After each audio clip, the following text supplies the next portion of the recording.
बारिश में रोज रोज ठेले के चिकन मोमोज खाने वाली देवरानी। ये लो जरा तुम भी तो खाओ सुरेश ये चिकन मोमोज। न न न न नहीं पाकी, पाकी मैं वेजिटेरियन हूँ, तुम जानती हो ना। अरे दूर करो इसे।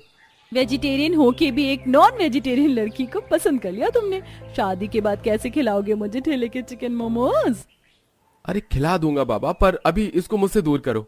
अब कुछ समय बाद सुरेश अपनी पसंद की लड़की से शादी करता है। आओ बहू घर के अंदर आओ। अगले दिन सुबह पाखी नहा धोकर रसोई में आती है। देवरानी जी आ गई आप, चलिए अब आप अपनी पहली रसोई का खाना बना लीजिए, मैं भी आपकी मदद करवा देती हूँ। ठीक है जेठानी जी। अब निधि और पाखी मिलकर खाना बनाने लगती हैं। ये हमारी रसोई भी ना, थोड़ा सा खाना बनाने की सारा गैस रसोई में भर जाता है। मैं खिड़की खोल देती हूँ। अब निधि के खिड़की खोलते ही रसोई में ठंडी ठंडी हवा आने लगती है। पाखी खिड़की की तरफ देखती है। जेठानी जी बाहर का मौसम तो बहुत सुहाना हो रहा है, कितनी तेज बारिश आ रही है। हाँ मौसम काफी अच्छा हो रहा है, काम करते हैं थोड़े पकौड़े भी तल लेते हैं।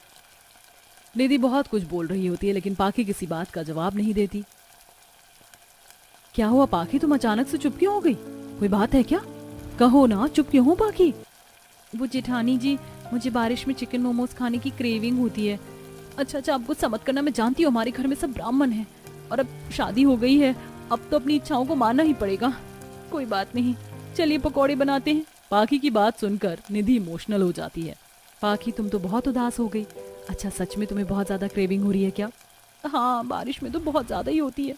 अच्छा सुनो, एक काम करो, तुम पीछे के रास्ते से चली जाओ और जल्दी आना, माँ जी को भनक ना लगे, तब तक मैं रसोई संभाल लेती हूँ। अब पाखी छाता लेकर बाहर चली जाती है। थोड़े से आंसू टपकाकर अपनी जेठानी को बड़ा अच्छा पागल बना लिया मैंने।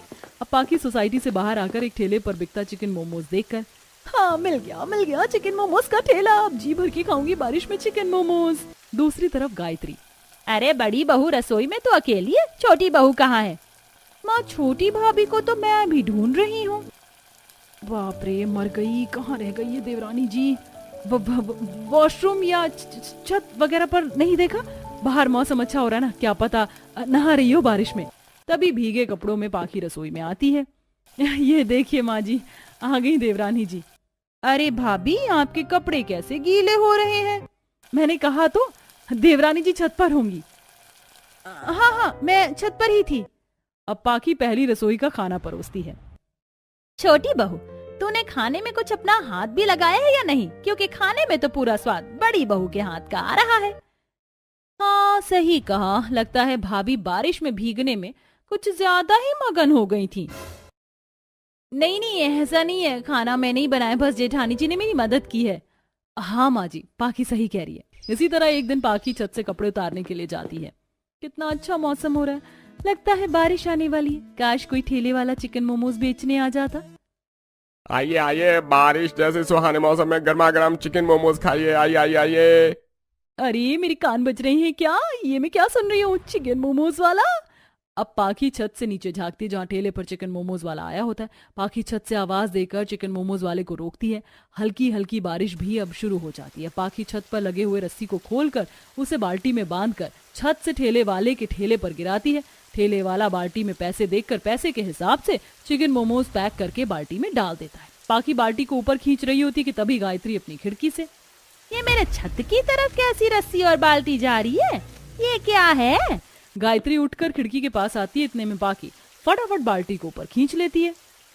ओह मिल गया, बारिश में ठेले का चिकन मोमोज, अब फटाफट खा लेती हूँ इसको।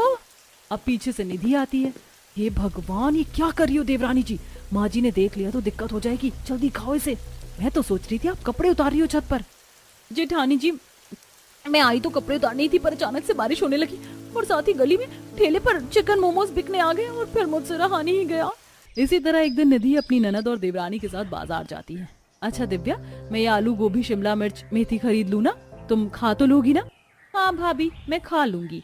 अब सब्जियां लेकर तीनों ही घर आ रही होती कि तभी अचानक से मौसम बिगड़ता है और बारिश शुरू हो जाती है। जिसके बाद पाखी की नजर ठेले पर बिक रहे गर्मा गर्म चिकन मोमोज पर जाती है।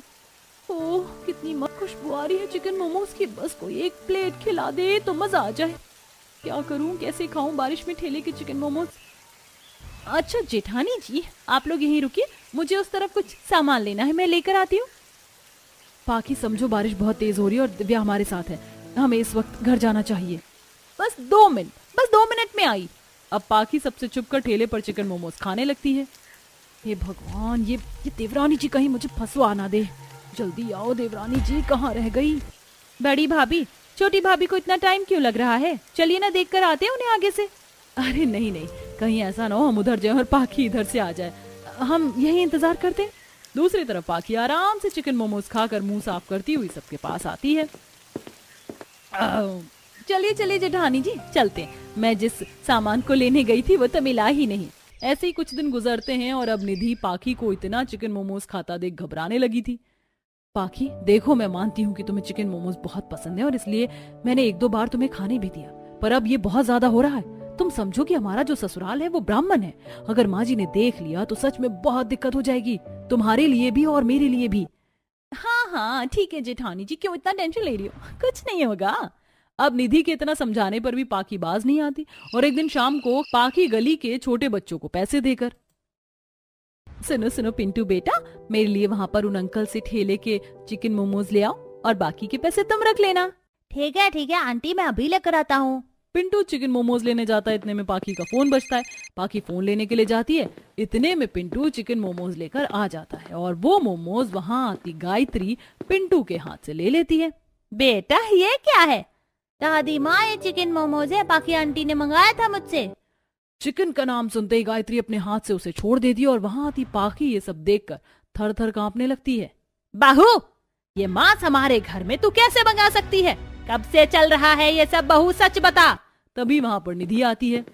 बड़ी बहू, तेरी नाक के नीचे तेरी देवरानी इस ब्राह्मण परिवार में मांस से बना हुआ ये चिकन मोमोज खा रही है और तुझे जरा भी पता नहीं चला?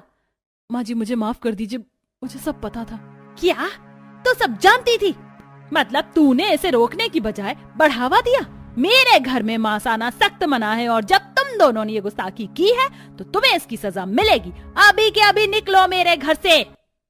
माँ जी, जेठानी जी की गलती नहीं है, उनको सजा मत दीजिए, वो मासूम है।